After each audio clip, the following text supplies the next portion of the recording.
¿Qué es el orgullo?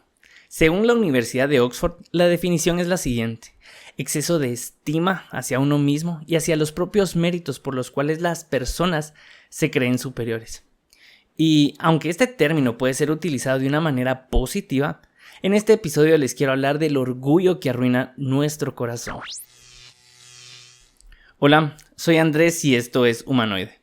Otros términos asociados al orgullo son la altivez, la arrogancia, vanagloria, vanidad, soberbia, y otras definiciones de orgullo que me gustaron mucho son las siguientes: un sentimiento de valoración de uno mismo por encima de los demás, o exceso de autoestima, o una arrogancia o soberbia que conduce a las personas a exagerar su importancia o sus virtudes. Dicho esto, comencemos por definir el orgullo, cuando es el sentimiento, la raíz del pecado. Y lo contrario al orgullo es la humildad. ¿Y qué es la humildad? Es reconocer quién sos tú y quién es Dios. Nosotros somos su creación y como su creación debemos de reconocer quién es Él. Si nosotros leemos la Biblia podemos tener un concepto cercano de quién es Dios. Digo cercano porque ni la misma Biblia puede contenerlo a Él, ni siquiera el universo, que es la creación de Dios. Pero el orgullo proviene cuando nosotros nos consideramos nuestro propio Dios y no reconocemos que estamos bajo la autoridad de Él. Es ahí donde entra el pecado, pues pensamos que de primero somos nosotros mismos.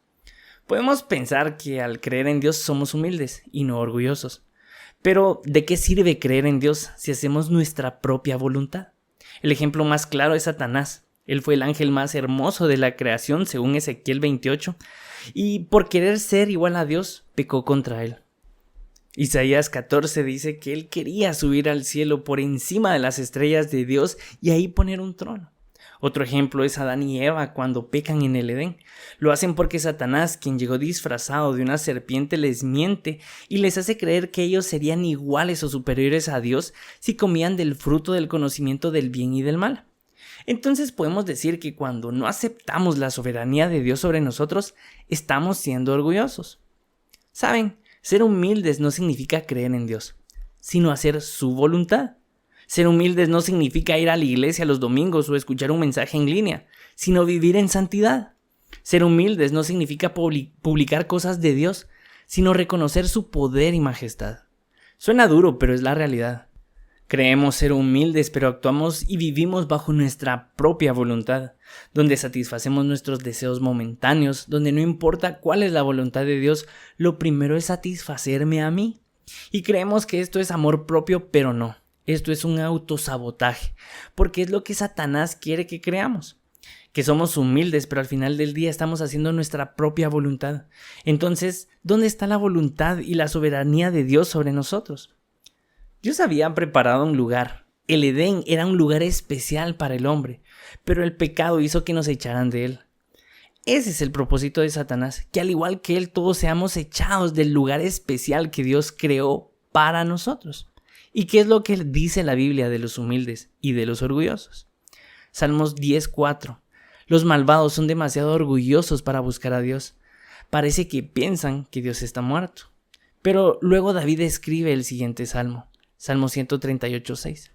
Tú, Señor, estás en las alturas, pero te dignas en atender a los humildes. En cambio, te mantienes alejado de quienes son orgullosos. David descubrió cómo tener la atención y el favor de Dios siendo humildes.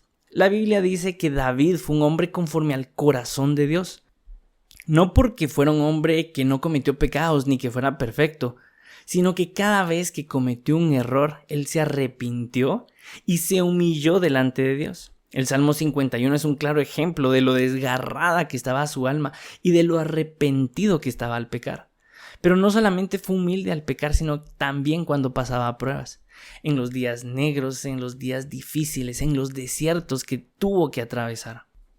Y hay una historia muy interesante porque cuando el rey David ya era mayor, su hijo Absalón quiso arrebatarle el trono. Se ganó la voluntad del pueblo e iba a matar a su papá.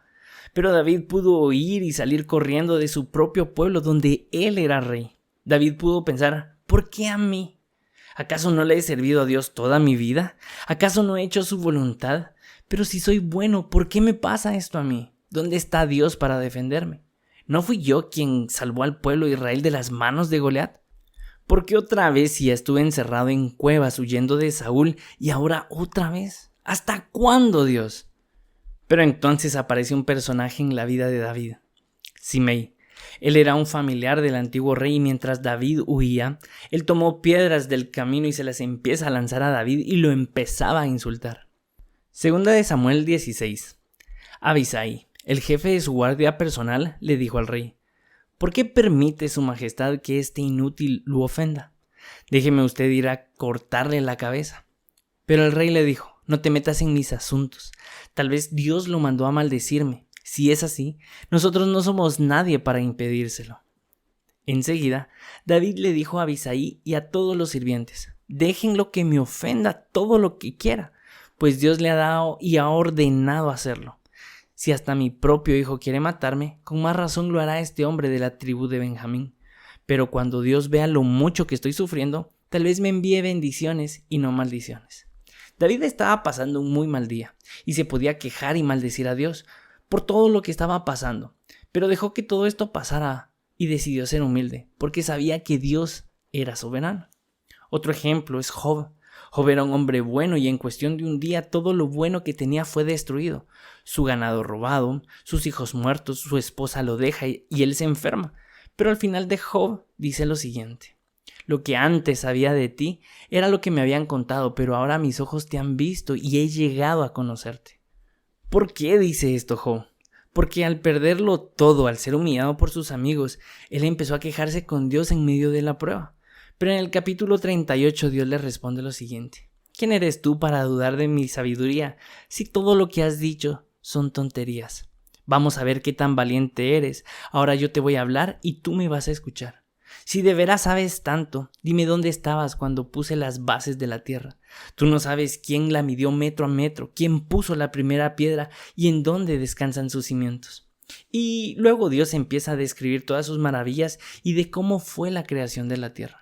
Job reconoce lo insignificante que es delante de Dios y se humilla. Y es por eso que dice: yo había oído hablar de ti, pero ahora mis ojos te ven.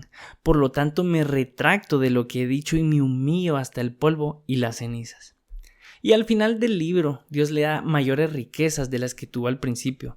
Y cuando habla de todas las bendiciones que le da, solo son los últimos versículos de un libro de 42 capítulos. ¿Por qué? Porque lo interesante de la historia de Job no fue lo que consiguió por su humildad, sino el proceso que vivió para llegar a ser humilde. Por eso dice antes que solo había oído de Dios, pero ahora lo conocía. Pues al ser humilde nos acercamos a Dios y al final Dios lo recompensó. Y con esto quiero terminar. Y termino con Jesús. Cuando vino a la tierra dijo lo siguiente: vengan a mí todos ustedes los agotados de tanto trabajar, yo los haré descansar. Lleven mi yugo sobre ustedes y aprendan de mí, que soy manso y humilde de corazón, y hallará descanso a su alma. Jesús nos enseñó el camino, a ser mansos y humildes. Él se humilló hasta la cruz siendo el Hijo de Dios, fue crucificado, pero su humillación en la tierra lo exaltó al más alto honor, y es estar sentado a la diestra del Padre. ¿Saben? Dios no busca que seamos perfectos, pero sí humildes al reconocer que necesitamos de Él aún en nuestros mejores o peores días.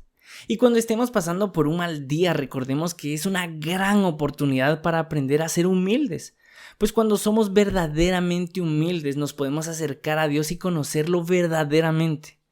Y las bendiciones vendrán por añadidura. Dejemos el orgullo a un lado, dejemos de hacer nuestra voluntad, dejemos de satisfacernos momentáneamente con el pecado, pero reconozcamos la soberanía de Dios para conocerlo y ser bendecidos por Él. Así que cuando estén pasando por un mal momento, recuerden que puede ser una gran oportunidad para acercarnos a Dios, y tal vez ese es el momento que Dios ha estado esperando para nuevamente hablarnos.